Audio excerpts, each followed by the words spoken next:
Hey there, welcome to Better Conversations Live. I am here today, and this is actually your first time on the show, Mag. I'm here with Mag Leahy. My first time on StreamYard, which I called SteamYard for a long time and was picturing Thomas the Tank Engine and other friends, but now I'm up to date and technical. Cool. Well, I'm really looking forward to this, Mag. I just want to do a quick informal intro of Mag. Mag I've known for, I don't know how many years, at least a couple of decades longer, I think. We worked together way back, and I remember first meeting Mag and just observing her, just the energy that she had within her team and her love of connecting with people. And I think that's important to point out, especially given what we're going to be talking about today. We reconnected. We've stayed in touch, but most recently we've been collaborating a lot together, which has been an absolute joy and a privilege for me, certainly. You're going to be talking about your journey with long COVID today, which has been a challenge on a number of fronts. So we'll get into that in a moment.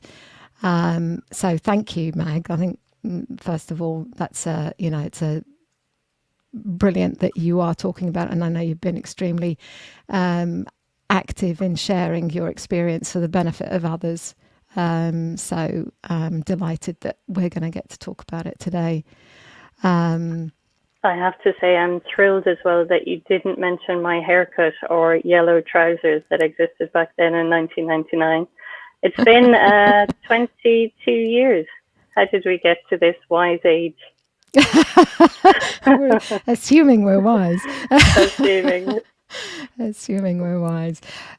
Just before we get into our conversation today, I just want to run through just some stuff. If you've joined us, please drop us a note in the comments. If you're watching the replay, equally drop your points in the discussion below. So this is being recorded and will be available afterwards on YouTube and on BetterConversations.LIVE. So do say hello. How often are we on, Mag? Well, I think that the team in general is on every Tuesday at 1 p.m. UK time. We're on a number of different platforms, as you can see on the screen: LinkedIn, Facebook, YouTube, and also on Better Conversations Live. And we really will be discussing a range of topics. We have been on our session so far, and we're looking to really talk to people who bring another perspective to any topic. We're looking for all of the things that make us unique and the same. Definitely, and all very much up for that. And the schedule for the coming weeks is shaping up really nicely. We've got someone coming in talking about voice, and I know you're going to join us on that, Mag. More on that later. So 1 p.m. translates to these times in different locations. We're quite international, aren't we, with our 8 p.m. EST, 2 p.m. CET, 5:30 IST. I don't know what half of these mean, 10 p.m. AEST, but I should go and look it up so that I'm more well-rounded. Eastern time US, Central European time, Indian Standard Time, and Australian East Coast. That's a little bit show-offy, isn't it? Look at me. To get it all. We don't want anyone to feel excluded. I probably haven't included West Coast, but I imagine most sane people would be asleep. So yeah, here's the email to come on and be our guest. More on that towards the end. Please do drop in any questions you've got as Mag and I chat today. very interested to get people's perspectives on this, whether you've got your own experience and so on. Mag, I described a little bit how I experienced you 22 years ago. But in your own words, why don't you talk to us about what your life was like before you got COVID? Definitely. I think that is a comfortable place to start, certainly. So people will find this hard to believe, but I was actually born an introvert, and somehow I pushed myself into the world as an extrovert, and I am quite comfortable in the extroverted zone. So as you mentioned, that's a high energy, creating energy, bringing people together. I think for some reason about the end of my life a lot, and looking back, I think, you hear from wise people who've gone through life, and they kind of think about, what does it mean? What are the valuable things? So it always has been about connection and people and dogs, animals, just connecting things together, connecting ideas, connecting friends, finding out what people have in common.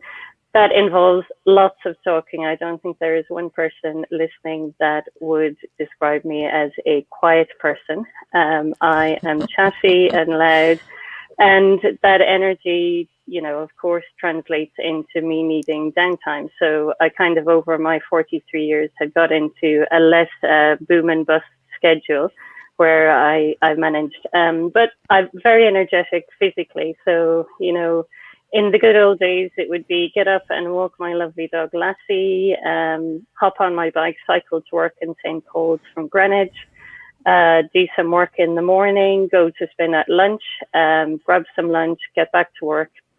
I think of Turner and Townsend, who were my last team that I was a leader and a coder with. And just lovely energy, chatting, people mattered, making those connections mattered. I've also come from a line of really hardworking, working class people who are very honest in how they show up to work, and that's definitely been taught to me from a young age. So the value of a person is also how they show up in society. So I'm thinking of the line, especially on my maternal side, there's a lot of stubborn, independent, strong people who will do what they want to do. So independence has been a privilege that I've had up to this experience. I've been super independent. I've been brave. My last major holiday was in January, thankfully, just before all of this kicked off. And I was hiking in the mountains of Patagonia in the village of El Chalten on my own. Now, that makes me sound super elite or something, but I was absolutely terrified the night before I left. So, there is all of these things, but I will face the fear. But I like facing big fears and big goals. So, I did a Tap the Tour in 2017, which is a layperson's version of a day of the Tour de France. And that murdered me. So, yeah, I would say in general, active, social, quick thinking, quick talking, lots of energy, and fitting. I had a tendency to be late to social engagements because I'm a fitter inner. I think I can do all this stuff before this time. And, so that's kind of the mentality in general. And I'm sure you can add or argue any of those points. And I'd love to hear if anyone disagrees or has anything else to add. Yeah, it will be interesting. Scrutiny. Yes. If we've got Anna Brennan says hi. Anyone who has joined us, if you know Mag, I think I certainly second that, Mag. I don't think there's much I can add to that. Yes, always very much pushing your own boundaries is my experience of you, and also I think that the piece that there's an energy connecting with people, I think, is really strongly apparent in your life in terms of the people who are in your life, the people that you work with. You do have this really deep, strong emotional connection with people. And I think that whether you were whether that's something you were drawn to, or it gave you energy to kind of connect with people in this way at a sort of very tender level, very caring level. That has always kind of struck me as really strong about you. So, and I think, you know, I do, again, it's looking back at the end of your life or looking to the future, wiser version of yourself, the higher self. It is like really the core of me is connection. And, you know, as you're aware, because you're the wonderful instigator of Leaders Who Coach. And when we started on that journey, that was basically my soundtrack to the COVID lockdown experience.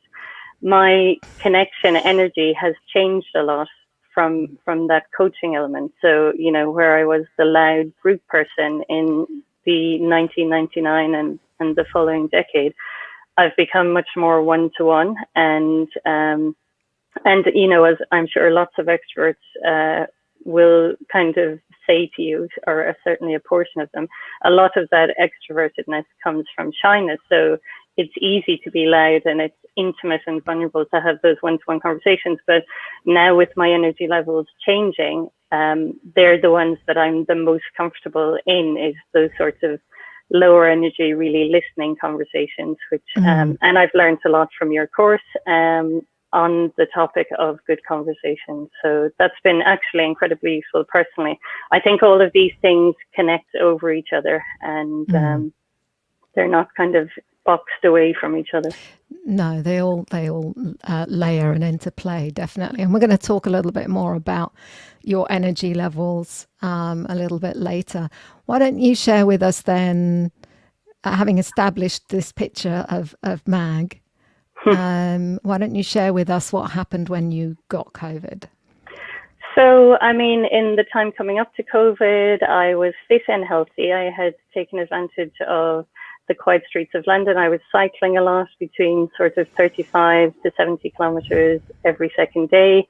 I was feeling really healthy. I'm a vegetarian for about 2 decades now, and I've kind of gone off dairy recently. So I think I'm mostly a healthy person, and I've become wiser with, you know, balance.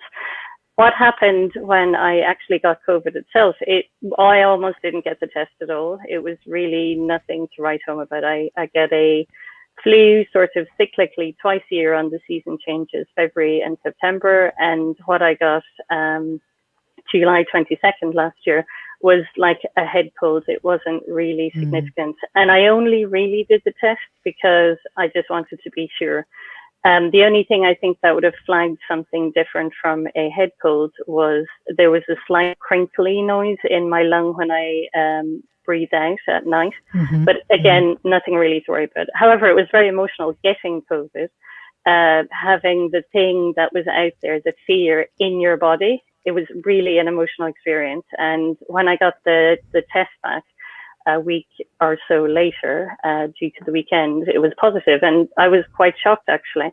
But then I thought, okay, great. I mean, I had a urinary tract infection at the time as well, at exactly the same time of COVID. So it's very much a multi-organ thing. And I think a body gets attacked maybe in its weakest zones. And I've certainly had, you know, we've all had childhood illnesses and things that recur. But so then, you know, I got it and I thought, okay, great. I've got this scary thing. It's mild. I'm fine. Great. I had Lassie with me, my lovely dog, of about 15 years at the time. And she was in a geriatric part of her life. So our walks were around the block. And after the 10 days of lockdown with my friend Brian, which involved lots of jigsawing and like oodles of rest, because you're like, this is a global pandemic. I'm going to rest. Even though rest isn't my thing, I'm going to rest. Then I basically just didn't recover. So, you know, after 10 days, we went out and I was with Lassie, walking at Lassie pace, which is very slow.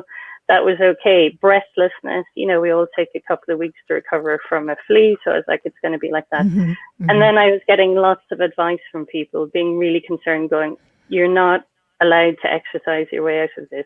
You're not allowed to fight back. You have to rest. You have to rest. And even like people who make their livelihood on rehabbing physically, they were like, no, this isn't the one.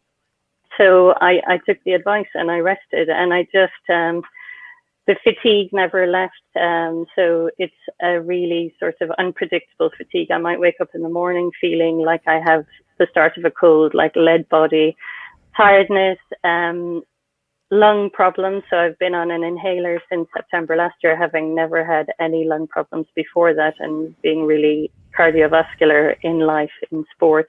Legs, lungs, and hair are probably and maybe most people might say as well, are my big action points. So yeah, just it changed then. So it changed from the fatigue and the breathlessness to lung infection that was really scary. I had never experienced pain like that in my lungs. Then I had to be rehabilitated in UCLH by a physio there. They've done excellent work for all of us long COVID patients, and there are other clinics in the country with regard to breathing pattern disorder. And I tell everyone to have a look at that, because we might all be guilty of it. It's more breathing from up here rather than down in your stomach, and it just stresses out this part of your body. That really helped. But then beyond that, there hasn't been really anything else that has been a program for me. So it's just existing in this state of fatigue and unpredictability. Then I kind of went to the brain fog thing, which I didn't have at the beginning. And I think that only came in about February, where every morning it was like waking up with a hangover for a party I didn't attend. And, it's the full experience, just feeling awful, headache, not being able to think straight. My cognitive functions have impaired a lot, and I can kind of factually tell that from things like how long I'm able to talk for at a certain point in the day, which thankfully is not now, just a little bit after. It just dips and I need to get on the sofa. I need to double blanket down and rest. And that's been one of my greatest challenges, is rest. So it's continuing, and it's like, assume with people with long COVID that it's going to continue until we shout it from the rooftops that we're okay. It's not going away. Right. And I think that's that's got to be quite a frustrating, scary place to be. And I know you've spoken about it, we've talked about it before, but not knowing where the end is, not knowing at what point can I resume my life. And there's naturally an element of concern and grieving as well for the life that you would have had. I can only imagine that, thinking about your last trip and whether in your mind you've kind of gone, is that my last trip? Is that really, would I? That's hitting me. Right. Yeah, and that actually, so two important pieces of fortunate decisions I made. One was I got critical illness cover, because I've been almost for 2 decades a limited company sole director. So if I'm not working, there isn't any money coming into the company. So I got a critical health cover when I was completely healthy. I never thought I'd have to use it. It just seemed like a sensible thing to do. And without that, I would be in a serious state of financial ruin right now. The other thing that is really beneficial to me is my occupational therapists, which have also been provided by Aviva's critical illness cover, which wasn't, I don't think, even listed in the terms and conditions of the policy. So I'm incredibly grateful. And it is a lot about readapting to the person I am now. And I'm going through a huge period of resistance, of kind of anger. And it's very like the stages of grief. Like there's denial at the start. You're like, I'll be fine. I'll be fine in 4 months. The 4-month mark, I'll be fine. Or my friend that I had been doing the long COVID journey with, he was much more affected in terms of the brain function and brain fog part early on. He really almost overnight got cured. by acupuncture, and then I was like, I'm going to do acupuncture. I'm going to be cured. It's going to be old me again. So it's all of this bargaining with myself. I was like, okay, 8 months, definitely I'm going to be fine by 8 months. That's generous. And then, now I'm letting go of that. And that letting go is really emotional. It's, especially, I think a lot of people can relate to this, even in lockdown on their own. Like, it's been a process, this experience. It's been mentally challenging, the isolation, the change of life. People going back are going to feel equally challenged by the change of life and the overstimulation. But somehow I'm still going to be here in this quiet life. And that gives me great frustration. And, so it's about doing what I can do. It's about realizing when I'm in a state that I need to rest. It's about resting, rebalancing, and then reflecting on what I can do better to avoid that boom and bust cycle that we experience. So, you have a good day. You're like, okay, let's get out there. Let's sing from the rooftops. Let's, be like a Coca-Cola ad. And, the next day or the day after, there's a payment to be made for that. So it's very much about, on the good days, just enjoying it and not trying to do more, just to enjoy doing what you can do, but it being less painful or exhausting, or you being able to function better. And you shared with me that you've got a paper calendar that you use to track how you're feeling. And you made a really important comment about it, which is it's not about comparing yourself with how you were. It's about, how am I today compared to my current situation? Yes. Yeah, that was something I started doing, the paper calendar, to just get off tech. And I have it here actually. It's lovely. It's coral reef. Let me go the right way. But so there's things there. Red is bad. Red's having a hard day. So me, it's been quite challenging, but there's some green coming out this week, which is nice. So that helps me to... Green being having a good day. It's a good day for who I am right now. Yeah, so it kind of means that I'm not exhausted, that I can enjoy being. I can enjoy being. I think that's a good way of saying it. So that logs things like how much sleep I got, if I walked over half a mile, and other things like that, just to help me have a snapshot of how I'm doing. Because as much as there are wonderful people all over the country supporting people with long COVID, they're at the beginning of a new chronic illness, and you can't expect them to know what they're doing yet. There's obviously going to be a huge data collection period, and then there's going to be experimentation and, trial and error. So we've got to be patient, but certainly UCLH have been wonderful in, checking for long-term damage. So, they ran lots of tests on me. The kind of significant results were the tachycardia, which is where your heart overreacts. So, in the healthy version of me, I might have gone to a spin class, and when I'm pushing it, I might have been up at 100 and something. Maybe like 150, and now I'll just go to 110 by standing up, and I have to try and keep my heart rate down because I'm in that aerobic zone, an anaerobic zone, with just walking down the street or walking up a hill. So it's kind of like you're running fast all the time. So that's been different. So yeah, it's versus now. It's not versus the old me. And as the goalpost shifts, so will my rating system, I think, shift of myself.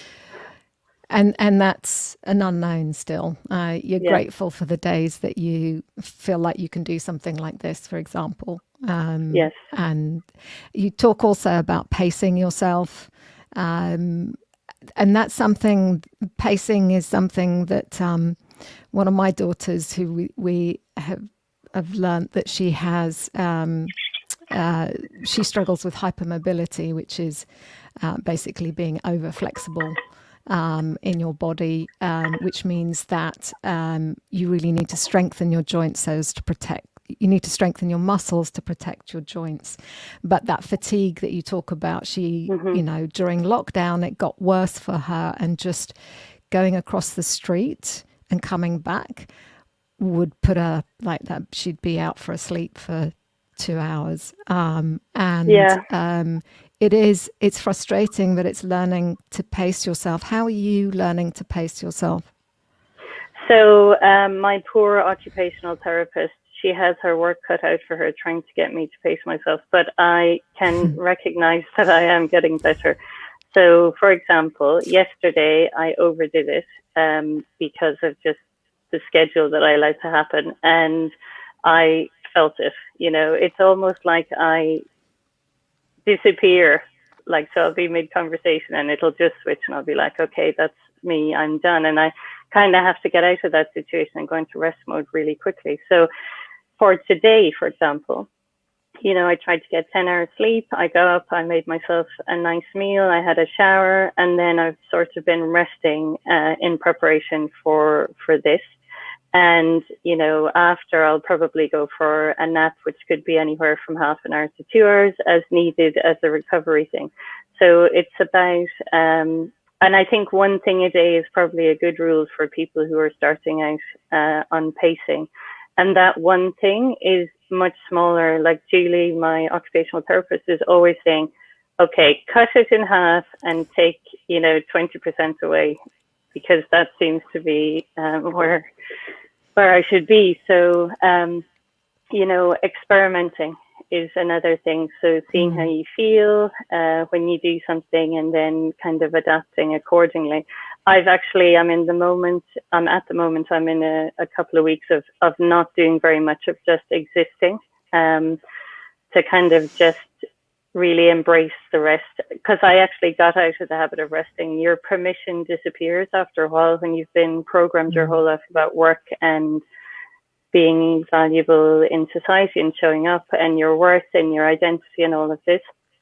So I've just allowed myself to back off and rest and not really set goals. And like having someone like you and Better Conversations in my life, where you work around me and you expect me not to show up unless I say I'm going to show up.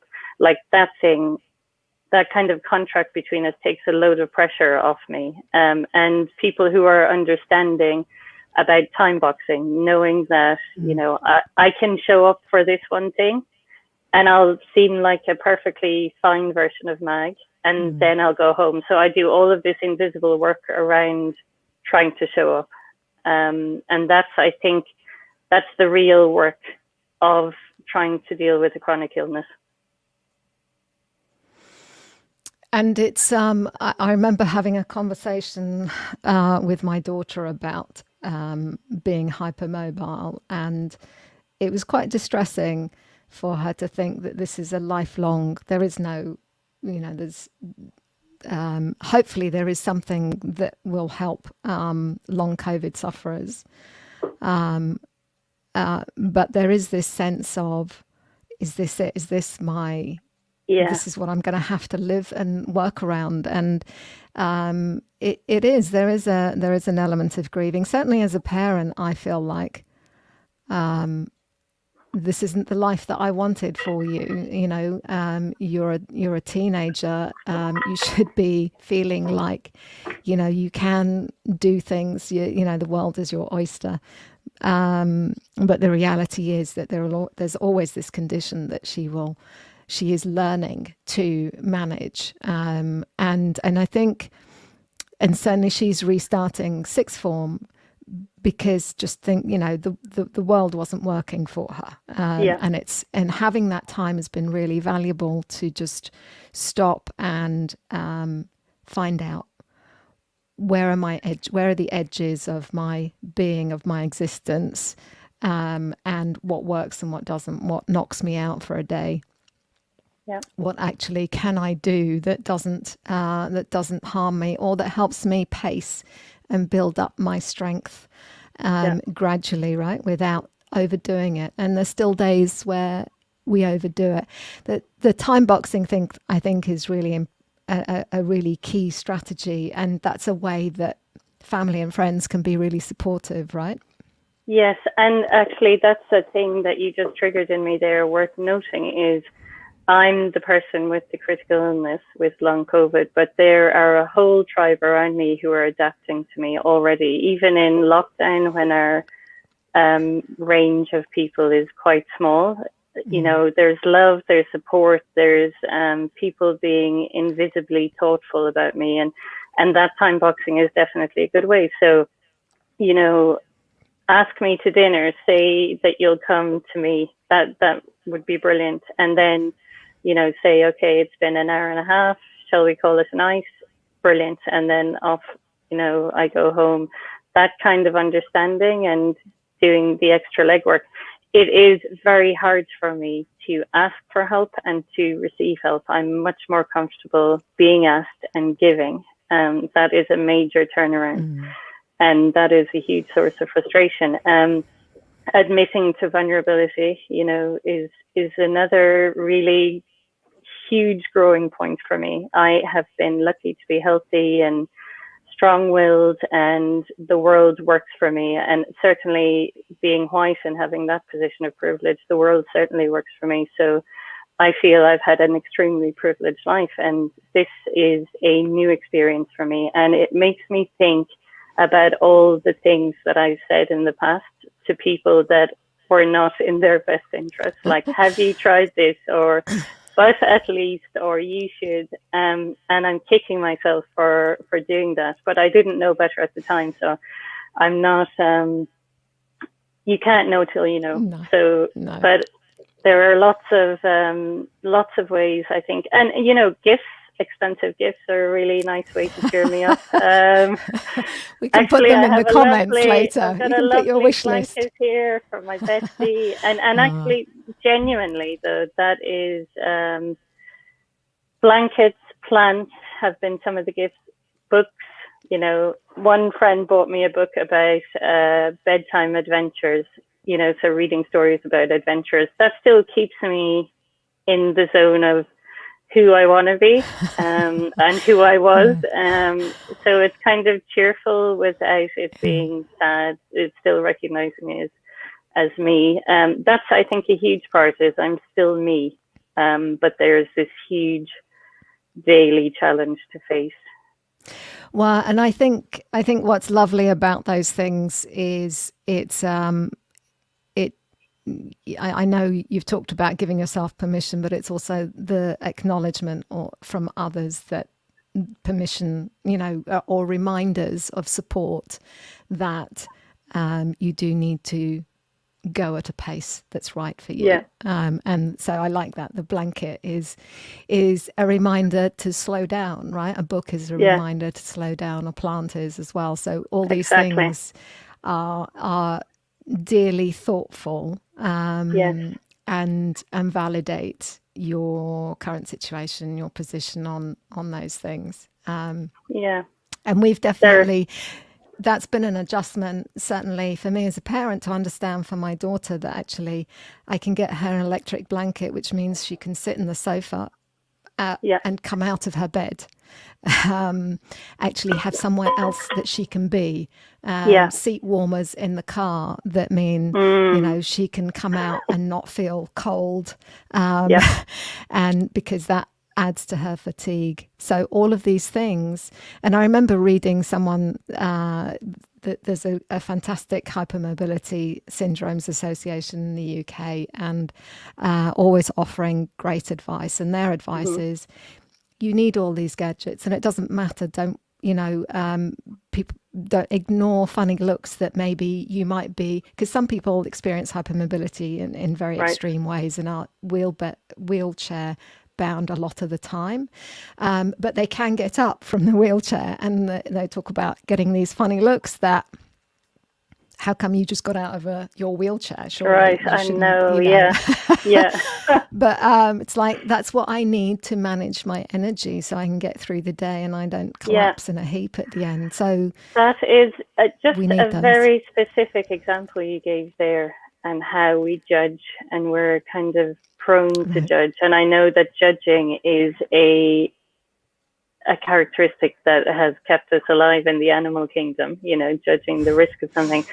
But I think kindness and assuming the best is such an easier path to go on. Yeah, so all of those adapting, those invisible adaptations are really wonderful things. When you know somebody is doing something to consider the needs of someone else without making a song and a dance about it, it's a wonderful characteristic to have. So, and heated seats, who doesn't love heated seats? Any time of year. Yeah. I was going to say my first car was a 20-year-old Audi, and I love Audis very much. But no heated seats. It was a tragedy. Next time. Well, but these are all just ways of coping, right? And the more of them that you have means that you can be more involved in life. You can go on that day trip. You know, you can chuck in the pillows and the blankets and so on. And certainly just being able to do those for somebody has just meant that her recovery or her healing or her pacing is much easier. So just and you know, people coming to you and just knowing that, you know, we're just going to hang out for an hour and then I need you to go. I need to be left alone. I think there are more people than people suffering chronic illnesses that probably feel like that, especially I think with the resilience of nor the lack of resilience about social, you know, energy that we all have now. So it is funny. Yeah. But there's a lot of things I have enjoyed over this experience as well. So I have enjoyed the challenge of accepting help, actually, even though it's been very hard. And when I go looking for help, I'm learning to ask for what I need, so to be much simpler.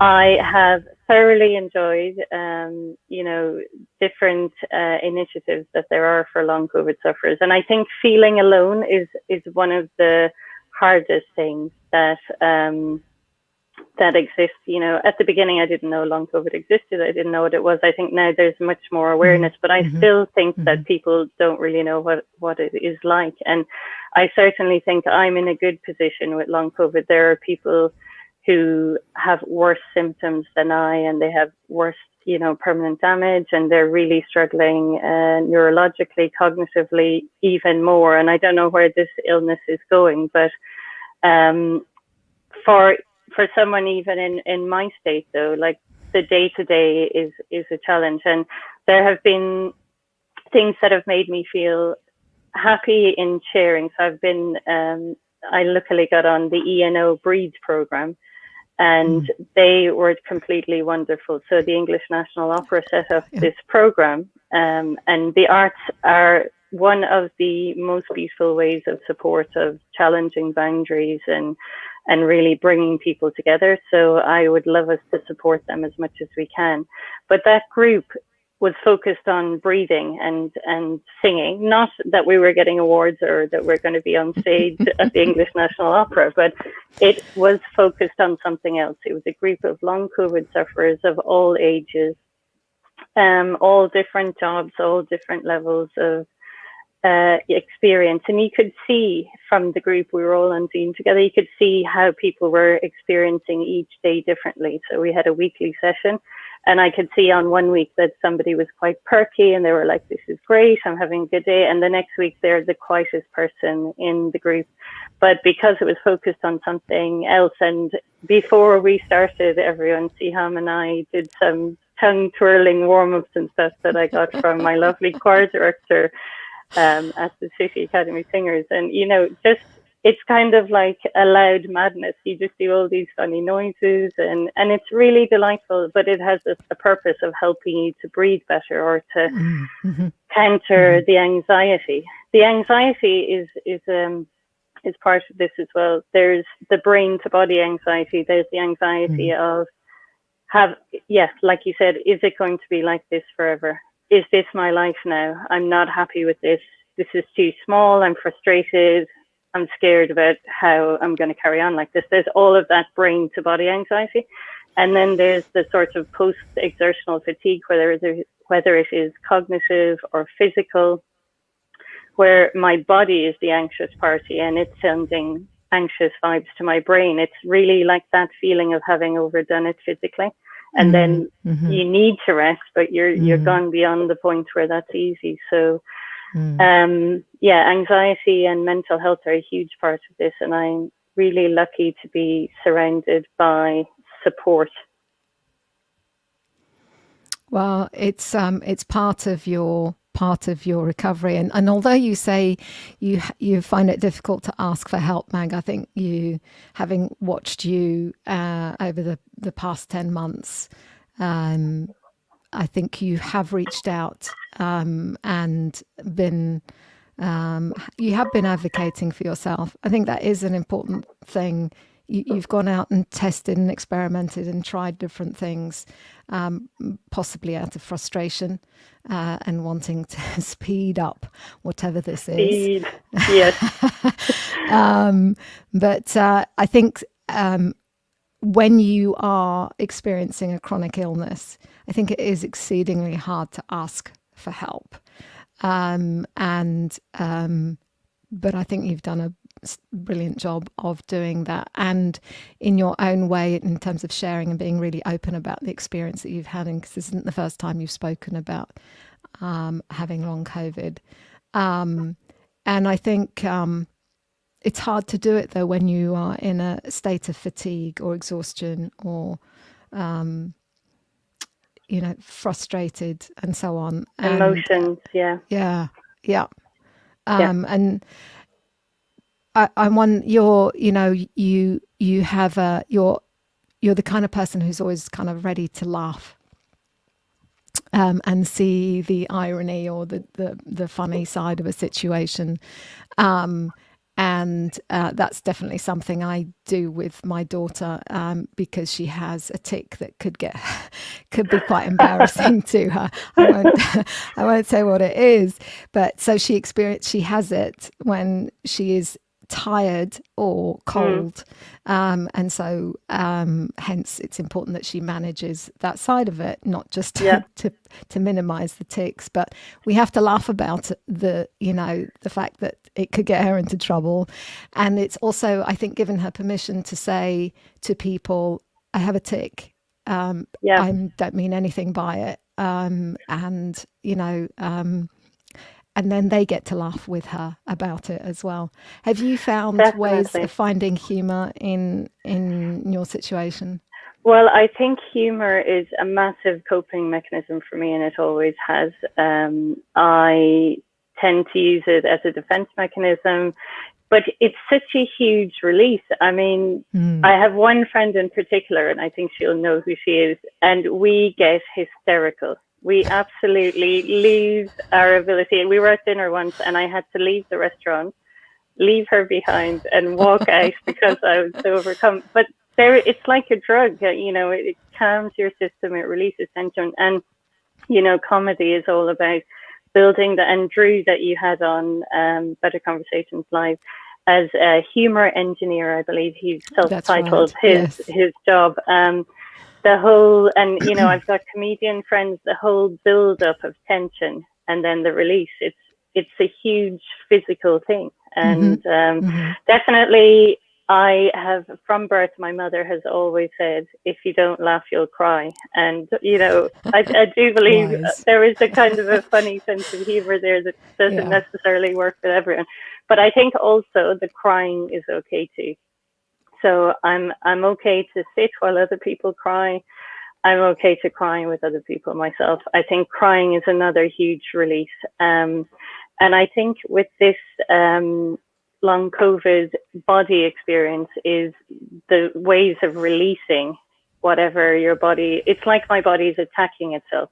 I'm not getting a knee lung infection every month. My body is thinking, okay, you've got a lung infection or it's overreacting. So really trying to soothe the nervous system has been something that I have really struggled with. And as someone who is not a natural rester, and this comes from that maternal line that I was talking about, we're not a resting group.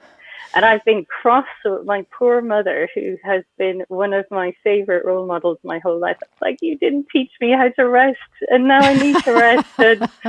And she's like, you should go out for a walk. And, you know, we had to have that discussion about, no, I shouldn't. You know, this isn't the thing. This isn't how we can't deal with this the way we would normally deal with everything else. You know, this isn't a fight one. This is an exist and rest, and permission to rest.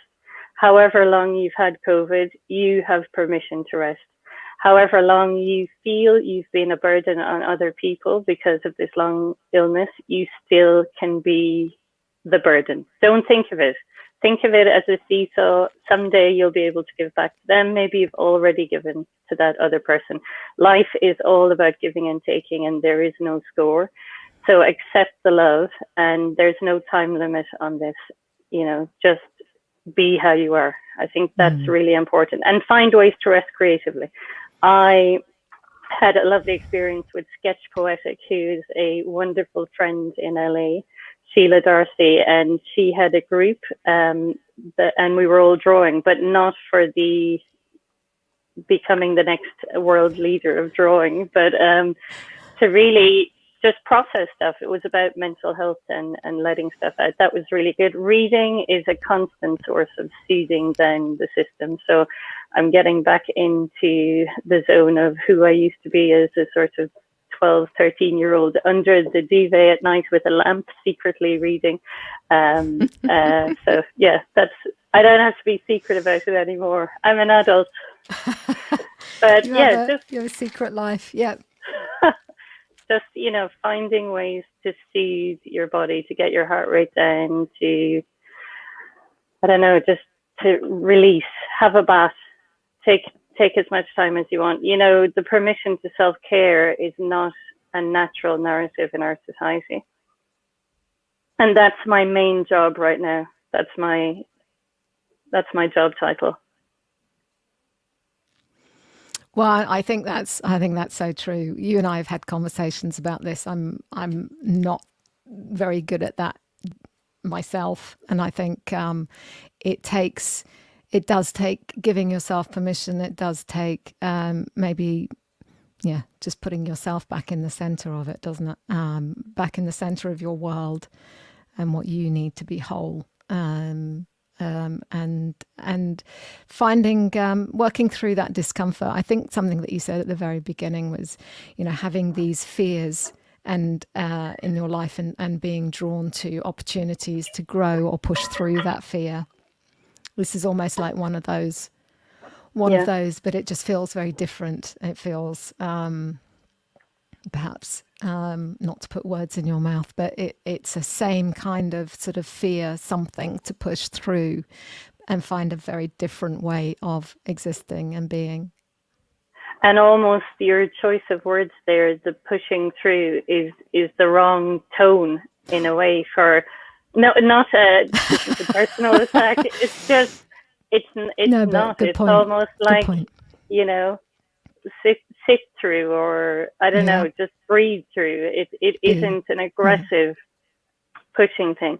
My occupational therapist would be very delighted to hear all of this language adjustment and you know, intention setting. And intention setting is a wonderful thing. What do you intend? You know, I would have a day where, okay, I intend to walk the dog, cycle my bike, do a spin class, have something healthy for lunch, get great work done with my team, bond with them, you know, build something fab, go out to dinner with friends. That would be a day. Now, my intention is to go with the flow, and really learning to be is kind of one of the huge differences. I'm not moving. I'm changing from speed to stillness, which is very difficult. It is very difficult.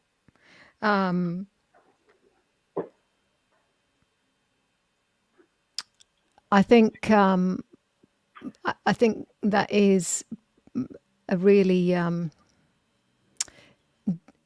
finding a place to just be in your own mind, and constantly reminding yourself of that as a way of calming your nervous system, allowing for whatever your body needs to do, is and the stillness that it requires is tough. What's your goal for making that happen over the next month? Share with us what your next month looks like, or just days, whatever feels like the right thing. Yeah, so I think it is looking at my schedule ahead and kind of trying to keep it in check with what I'm capable of doing. It is adapting to how I feel on any day. So I will cancel things that I have said yes to. That is a caveat to all of my attending anything, because I might be wiped out on that day. So I think being really patient with me and understanding that's the case. Reading, using my blankets. There are about currently 6 blankets in my house.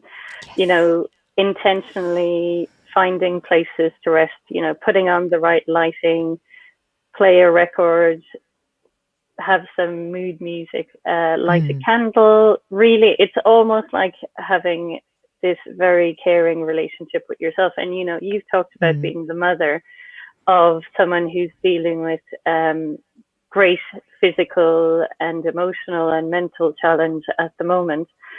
It is trying to be that, you know, sort of person to myself, that caring external force, and realizing that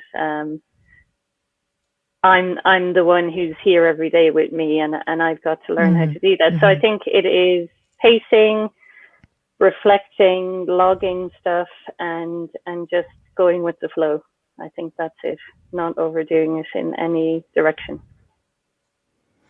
Well, thank you for that, Mag. I think that is hopefully that gives other people permission also to think about, you know, their next period ahead in that way, and that, you know, all of that should be in there. And I'm going to definitely try and slow myself down as well.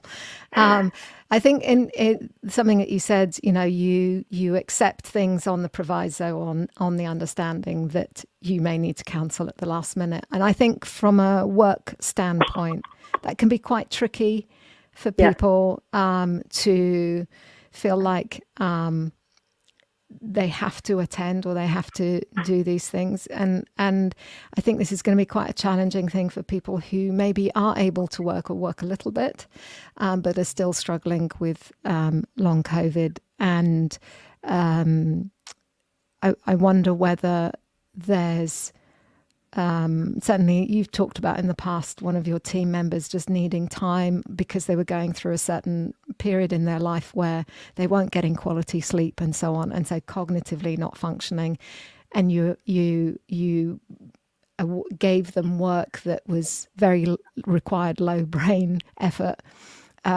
because we want to still feel a part of a team. We still want to contribute in some way. I wondered if you could talk a little bit more about that. Yes, so if I talk about me personally, like where before I was part of the energy making group in a team, you know, kind of directing and leading and really being emotionally involved with the team and trying to make decisions and multitask, I am incapable of doing that now. So even if I was to go into the office and sit there for 8 hours and come home and not talk to anyone, I would be exhausted. I literally couldn't even do that. So, you know, I think realizing that if there are people with long COVID who are working, and I'm sure there are about 1.1 million of us in the UK right now, and I'm sure that number is growing, and hopefully it's dropping as well at the same time as people come out of it, because people are coming out of it. Understand that they need more. They need more sick days. They need more support. It's chronic, so it's not something they'll be fine in a month or two. They will need permission to cancel on meetings. They will need permission to stay quieter. And, you know, that permission to do cognitively less challenging tasks is a conversation. I think let the person lead. So contract with them. And for the person suffering the long-term illness, don't be afraid to recontract. So say, okay, I think this week I can work for 8 hours. I don't know when those 8 hours will be because I might wake up feeling terrible. But if you could give me a task that's maybe 4 hours long, and then I can pull in something else if I'm doing good. Be kind to me. Understand that, you know, you can contact me all day. Like, let's keep it really tight and meaningful. But if I feel then like I'm improving, you know, let's recontract again, and okay, maybe I can do a little bit more, but know that I can take a step back at any point in time. Again, it's not a linear road to recovery at all. It's very undulating and back and forward. It's very like grief again. It's like, it's not a clear path from A to B where you go through stage 1, 2, 3, 4, 5. It's all around the houses. So listening to them, put them at the center. It's all the good coaching advice of putting the person at the center, asking them what they need, contracting, recontracting, supporting. Transparency, I think, is a great thing as well, letting everyone know that you're suffering with this challenge now, physically and cognitively, and treat them the same, but kindly adapt and invisibly adapt as much as you can to their needs. Brilliant. That would be brilliant. Yeah, all of those are sound, absolutely sound advice. And it's going to be a challenge because there is that unpredictability element of it, and so yeah, I think that's I'd be really interested, and I'm sure you would be, in hearing from people who are making adaptations for people as they really, you know, feel like they can come back into the workforce and pace themselves back towards a new normal for them. Would be really interested in what people are trying out. Do post those, and of course, everything that you've, all the things that you've mentioned, Mag, all the resources and so on, we'll put those in the description below. I do want to realize we've got some comments here. Someone said Mag is amazing. I paid them. Teresa says, Mag, you're an inspirational person. Thank you, Teresa. Irish name, sorry. I think I need a lesson. Ben says, this has been a balanced perspective of living with long COVID, Mag. It's been an insightful window into the day-to-day experience of many of our colleagues, friends and neighbours who are going through the same. Let's add it to the long list of reasons to be more tolerant and understanding of each other. Definitely. Great. Thank you, Ben. Yeah, lovely, Ben. And Jenny has said, curious about the balance between letting yourself accept your physical reality but keeping mental strength. Do you want to just answer to that, Mag? I think that having an occupational therapist is excellent to help me shift my perspective to the now. Having supportive friends who understand and adapt is really incredible. My family have been wonderful. Little tokens of support, you know, keep it coming. And dogs, basically. Meeting strange dogs now is a huge source of mental strength and joy. Oh, brilliant. Thank you, Mag. Wow. Well, again, this has been it's been a really, really lovely conversation with you, Mag, and we, you know, we continue to adapt, and I'm sure there's lots of love coming your way, always. So, but thank you for sharing it. I hope it's been useful for people. I know that's the intention. Yeah. So, and just to wrap up then, what I might mention, Mag, is the Live Leadership Pro program that we are running.